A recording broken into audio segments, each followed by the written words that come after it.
I don't like working out.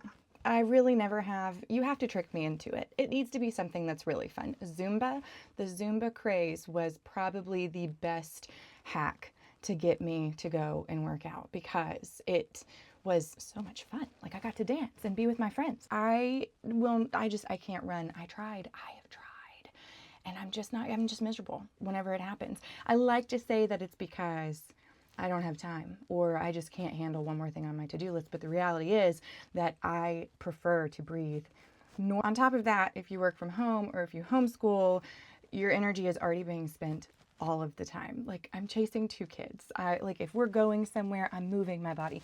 Very rarely am I actually like sitting consistently for long periods of time. Usually I'm up walking around. I mean, like I can hit my 10,000 steps without even thinking about hitting the 10,000 steps just because that's the phase of life that I'm in right now. So do I really need to add a workout to all of this? But with that being said, I am thinking all the time, and that's exerting some form of energy. And by the middle of the day, my brain sometimes feels so fried that it's like, how am I supposed to make it to the end of the day? Yesterday, I was done by 6 o'clock, and I was like, I'm just laying down. I'm done. I'm just going to be, count it. The day's over. Like, take me to tomorrow. I need a refresh, a reboot. My therapist is amazing. I have been going to this one therapist for 10 years, and he has tried to convince me to work out, and it just hasn't really stuck. But this last year, I finally just decided, I guess maybe you're right, I will go. And it's because he told me that working out is like a car wash for your brain. I am not working out because I need some sort of like summer goals, body, whatever. I don't care. Like that part of it is less important to me. Bone strength and the ability to stand up whenever I'm 85 is kind of a big deal to me, but I'm not like looking to go be a bodybuilder by any stretch of the imagination. But the idea of having my brain go through a car wash just kind of scratched a little bit of an itch that needed to be scratched in order for me to be able to say yes to this. So I decided if I'm going to do this, I'm going to find a way to hack it because I don't really have time to go to the gym for an hour a day. I've already talked about this, but I don't wake up at 4 o'clock in the morning. It's not like you're going to see me roll out of bed, walk into Planet Fitness, and you're definitely not going to find me knowing what to do when I get there. I mean, I've tried that before. I had the membership. I showed up. I had the little like 18-year-old physical trainer person try and give me some sort of plan. The lights and the purple, although it is my favorite color, like I checked out. I was done. I mean, 3 days in and I was like, I don't know what to do. So canceled the membership and I moved on.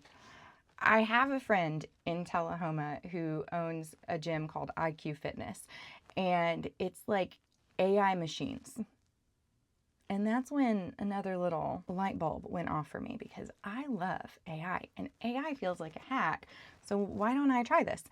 It's called an ARX machine. These AI machines, like the pitch is basically 15 to 20 minutes a week. It's like a 45-minute workout condensed into that short 15 to 20 minute period of time. It's efficient, it's contained, it respects my real life. Like I have the ability to go do the thing. It's like once a week. That's all you got to do. No big deal.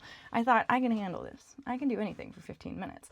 The machine is called ARX, which stands for Adaptive Resistance Exercise, and it used motorized resistance that matches your force in real time. I have to read this because it's so interesting and unique that I have a hard time explaining it. The harder you push, the harder it pushes back. Because it's a machine, you will not win. So no matter how hard I try, that sucker's going to pull me down whether I want to be pulled down or not.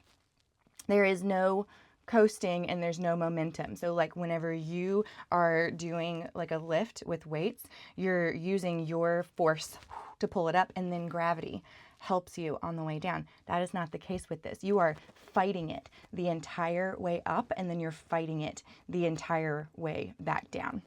You can't cheat it. Like it's a hack in one sense, but it's also very, very hard in the other sense. It meets you exactly where you are. So if you're fatigued, if you're tired and you're not giving it as much as you typically do, then it will resist less. If you're like really feeling it and you're in the zone and you're focused and you're pushing, then I mean, it will push back. The very first time that I did it, I could not stand up for like a solid 10 minutes after I got off of the machine. I mean, I'm looking at this thing and I'm thinking, not a big deal. I can do this.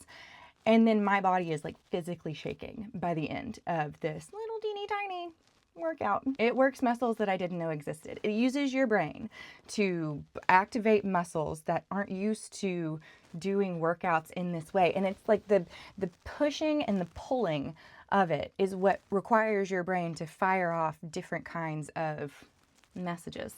I'm not a physical trainer, okay? This is just my very, very basic understanding of how this thing works. It is not a mindless game. Like, you have to be physically and mentally into this in order to be able to do it well and effectively. I slept so good that night. Like, I came home and I was not able to think. I was not able to stay awake. I slept like a rock for the entire night. But I felt so good. Like, I don't know how else to describe it. I think of Legally Blonde when she says, exercise gives you endorphins. Endorphins make you happy. Happy people just don't kill their husbands. And that makes so much sense to me. I don't want to do it every day. I don't have time to do it every day, but I don't have time not to do it because my brain and my body need something like this to make it moving forward. So this is kind of like a biohacking thing. I'm still like in the hacking territory, but it does require a lot of effort to make it happen. The second time, I did not feel like I couldn't drive whenever I left. It was like my body kind of got used to it, my brain adapted to it, and recovery has improved every single week, which does feel like a lot of process. Like, I can get off the machines, I feel sore, and then the next day it feels like what exercise used to feel like prior to using this kind of machine. So if you do it once and you feel like you are done for, try it a couple more times. It takes like 4 to 6 cycles in order for you to actually be able to like do it well and your body respond the way that it's supposed to respond. When you work from home, or if you're homeschooling, or if you're insane like me and you're doing both, your mind never clocks out. Like, there's no commute to create separation between you and, whatever it is that you're doing next. There's no built-in transitions. You literally are finishing math and then you're opening up your computer to check on your emails. You are closing your computer after writing a contract, and then you're walking into the kitchen so that you can make lunch or dinner or, take care of whatever needs to be taken care of. The mental tabs are constantly open for me because, again, there's no transition period between the tasks that I'm doing during the day.